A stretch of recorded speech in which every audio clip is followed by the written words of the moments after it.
سپک انسان کاری سپک انسان ذلیل انسان چې دا د ښځو خبرې به کوي د فلمونو او ډرامو دا بې حیا ځان هم ورته بدې نه ښکاري شرمېږي د مجلس کې به ناست او دا بې حیا خبرې به کوي پردو زنانو خبرې به کوي کله به د ډمو زنانو خبرې کوي څومره بې غیرتي ده والله دا ډېر سپک کار دی سړی چې ځان ته خپل ځان سره وګوري سوچ وکړي لکه دا ما څه خبرې وکړلې دا سپکې خبرې خو سړی هر وخت یې نه کوي بې حیا خبرې به خاص کر چې روزه ده بده کې بالکل کنټرول دا د ټریننګ لپاره د جبي حفاظت او بل شور او چغې او جګړې دا باندې ولا يسخب چغو ته ویل کې بازار کې او کوڅه کې او پکور کې د لانجې راغست یو بل شور دی جوړ کړو درز کو بل دی جوړ کړو دا شی وي مکو د الله نبی فرمایي بلکې دا لاسکه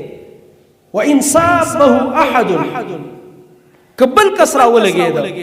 او دې روزدار ته کنځلې وکړي او قاتله یا سره جنگ کوي فليقل اني صائم دا دې ورته جواب کوي زما روزه ده مطلب تا کنځل وکړه خپل روزه خوستا تا خپل روزه زه ته ورسوله او ته لګې په روزه کې چې کوم دې جګړه کې خلک اندر پسې لګې دي روزه راخسته دي تا خپل روزه ګډه وډه کړه زما روزه ده دي کوم یو حکمت دی چې تورته اني صائم مطلب دا دی زما په خله کې جب اشتاستا بشار خبرې زم کولې شم جواب درکم او زم جنگ کولې شم خود روزي د وجې نه کوم چې زما روزه ده او دې حدیث کې یو فائدہ بل یاد کاغه ده چې تا ته کله پته لګېدل چې په دې ځای کې زه په جګړه اوړم یا به زما د خلې نه چغې او سوري وزي او چا سره په لانجه اوړم نو مزه د سي زیاده کړه دې کې دا ادب هم دی حدیث دا اشاره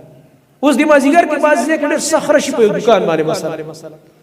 او ته بس نه خسې چې بس لکه داسې چې په روجمات کې نه لکه بس کور کډوي سم نشته دی روجستانه دغه کېږي نه ماتيږي او تا ته خپته چې رش تمره ډیر دی که وردن نشم نو یا به دیکه ور کوم چاله یا به څوک مال دیکه راکي او یا په دې نمبر کې وران شو زما زمان نمبر دی بوې زما نمبر دی نو خامخا یو چا سره په لانجه وړم کنزل به وشي یا به جګړه جوړ شي